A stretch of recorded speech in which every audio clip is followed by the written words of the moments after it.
Bonjour et bienvenue dans le résumé du Code d'une vie extraordinaire, un livre qui est écrit par Vishen Lakhiani, un de mes top 10. Je vais vous partager les pépites de ce livre. J'espère que ça vous aidera à vivre une vie extraordinaire selon vos propres règles à vous. Donc c'est un livre qui fait 290 pages et je vais vous partager les petites pépites de ce livre.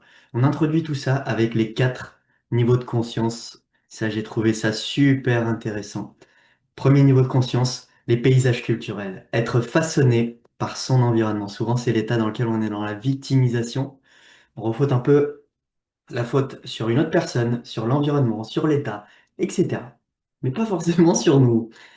Niveau 2, l'éveil. On choisit sa propre version du monde. On a la responsabilité de qui nous sommes, de ce que nous faisons, de nos résultats, de nos progrès, de notre énergie.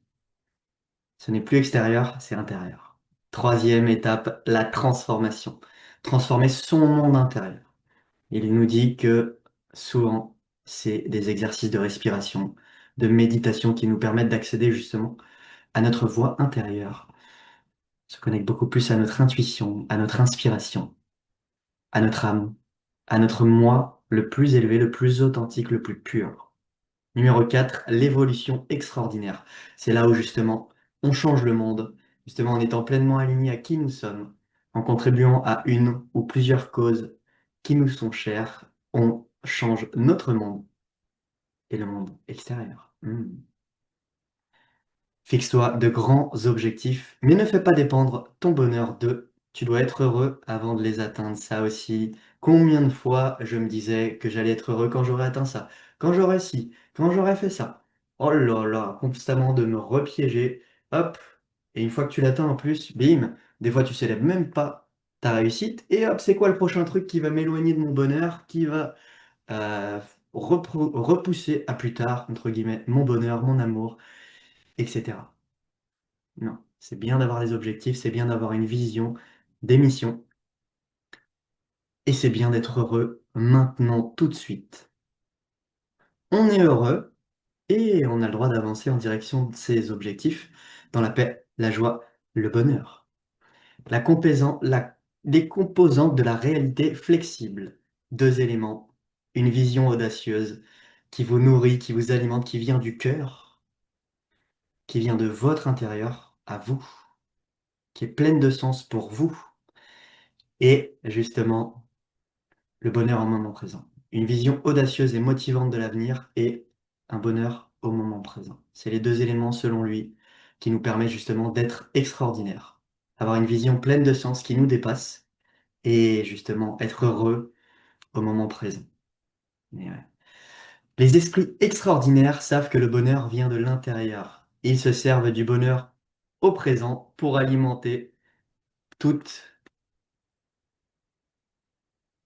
Ah, là, il y a eu un petit bug. Les esprits extraordinaires savent que le bonheur vient de l'intérieur. Ils se servent du bonheur au moment présent pour alimenter leur vision, leurs objectifs. Ça doit être ça la suite. J'avoue, je suis pas sûr, mais en tout cas, ah, c'est con. On va continuer. Parfait dans son imperfection. On continue, c'est pas grave. Exemple de règles bidons. Par exemple, les règles universitaires. On doit avoir un diplôme universitaire pour réussir. Loyauté culturelle. On doit se marier dans une religion ou son ethnie religieuse, on doit adhérer à une religion unique. Selon lui, c'est des règles bidons, des bullshit règles, des règles de merde, entre guillemets. Selon lui. Laborieuse, on doit travailler dur pour réussir. Celle-là, ça a été une de mes croyances aussi. C'est un peu celle qui est beaucoup. On doit travailler dur, ça doit être difficile, on doit se faire mal, etc. Non, ça peut être une croyance qui peut justement polluer aussi, qui peut justement ouais, qui peut être limitante. Et selon lui, c'est des exemples de règles bidons.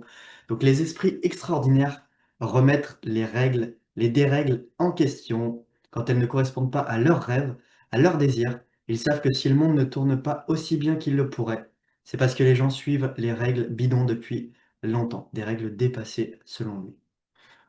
Les deux manières qui nous font évoluer, ça aussi hyper intéressant. Donc il y a deux manières qui nous font évoluer, grandir, nous éveiller. en apprenant de nouveaux modèles de réalité grâce à la modification de croyances ou de systèmes existentiels. Donc là, c'est les croyances, donc remettre à jour certains systèmes de croyances. Par exemple, on doit travailler dur. Non, on peut travailler intelligemment en étant focus sur le Pareto. Par exemple, en apprenant de mentors, de personnes via la lecture. Ça met à jour justement notre système de croyances en lisant ou en écoutant des livres qui nous inspirent de personnes et de contenus qui nous attirent, qui nous inspirent. Ça nous permet de mettre à jour nos systèmes de croyances et aussi grâce à l'actualisation des habitudes aussi. En mettant en pratique justement ce que l'on apprend, la mise à jour aussi de nos nouvelles croyances. Les esprits extraordinaires comprennent que leur évolution dépend de deux choses, leur modèle de réalité et leur système existentiel, leurs habitudes. Ils ne conservent que des modèles et des systèmes les plus valorisants et font fréquemment l'actualisation, la mise à jour de leur système de croyances et de leurs habitudes. C'est ça, l'idée, c'est de grandir 1% par jour. Et au bout de mois, d'années, la transformation est extraordinaire. Et c'est ça aussi, c'est une prise de conscience. Ah, est-ce que cette croyance, elle me sert ou elle me dessert? Si elle me dessert, je l'élimine. Est-ce qu'elle me perturbe? Hop, j'élimine cette croyance. Je la mets à jour. Je vais en trouver une beaucoup plus intéressante, une qui est beaucoup plus alignée à moi, à ma personne, à mon être. Différencier l'emploi, la carrière, la vocation, ça aussi, j'ai trouvé ça super intéressant. Donc un emploi, c'est quoi? C'est un moyen de payer ses factures. Ça, c'est le niveau 1, entre guillemets, du niveau professionnel. Ça reste un moyen et on ne s'y attache guère. Donc là, c'est un gagne-pain. Niveau 2, une carrière. On porte justement sur l'évolution, l'achèvement. On comporte des échelons, par exemple l'évolution, devenir manager, devenir X, Y, Z. Une évolution au niveau de la carrière. Et le niveau 3, c'est avoir une vocation, une activité qui donne du sens à votre vie, qui vous nourrit et qui a du sens pour vous. C'est un peu le principe de l'ikigai, du dharma, faire quelque chose que l'on aime, qui nous passionne, dans lequel on est compétent, qui est utile pour les autres et qui peut aussi nous rémunérer. L'idée, c'est aussi de gagner sa vie en faisant ce que l'on aime, ce qui nous passionne, ce dans quoi nous sommes compétents, et ce qui est utile pour l'humanité, pour les personnes. En plus, en lien avec notre histoire, notre expérience de vie, des choses qui sont justement en lien avec nos valeurs personnelles. Les esprits extraordinaires sont motivés par une quête ou une vocation, le besoin de créer quelque chose de positif dans le monde. Ce besoin leur permet de donner du sens à leurs actes. Les trois questions les plus importantes, ça aussi j'ai adoré pour avoir une vision pleine de sens et la vivre. Trois questions qui sont axées sur les trois types de bonheur qu'il nous partage dans son livre. Donc le bonheur à travers les expériences, le bonheur à travers la croissance et le bonheur à travers la contribution. Le fait de servir, d'aider son prochain. Il nous invite à nous poser trois questions. Quelles sont les expériences que je veux vivre dans ma vie? Sans compter l'argent. Si l'argent n'était pas un problème, quelles sont les expériences que je veux vivre dans ma vie? Selon lui, l'argent, c'est un but de moyen. Lui, ce qu'il veut qu'on se focalise sur les buts de fin, les expériences que nous voulons vivre. Ça peut être certains voyages, ça peut être des objectifs, des expériences professionnelles. De noter un peu tout ce qui vous vient à l'esprit, tous vos rêves, tous vos projets de vie, si l'argent n'était pas un problème. Quelles sont les expériences que je veux vivre dans ma vie? Quels sont les voyages, les sorties, les rencontres, les moments, toutes les activités, les aventures que je veux vivre dans ma vie?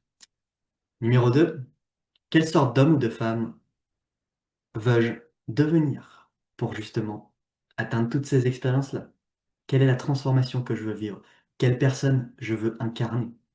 Élément numéro 3, comment pourrais-je contribuer au monde si j'atteins toutes ces belles expériences et que je grandis de la meilleure des manières?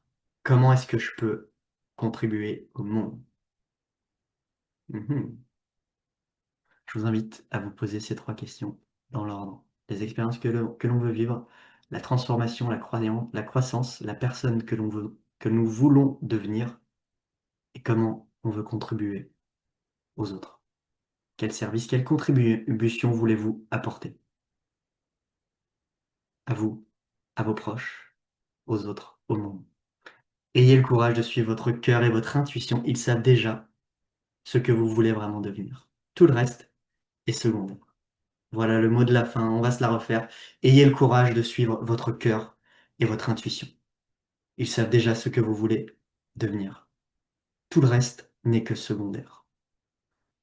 Voilà la page pépite. Voilà ce résumé, ces idées hyper intéressantes dans ce livre-là. Et je vous invite à vous le procurer pour justement le lire et découvrir toutes les autres petites pépites qu'il y a dans ce livre. Et si tu veux doubler ta vitesse de lecture en 5 jours, il y a mon programme qui est gratuit, qui est certainement sur le lien dans la bio.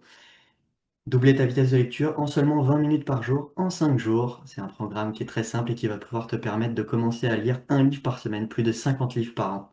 Si tu veux en savoir plus, tu as juste à cliquer sur le lien dans la bio. J'espère que ça t'a plu. C'était Yann, avec paix, joie et amour. Et surtout, enjoy!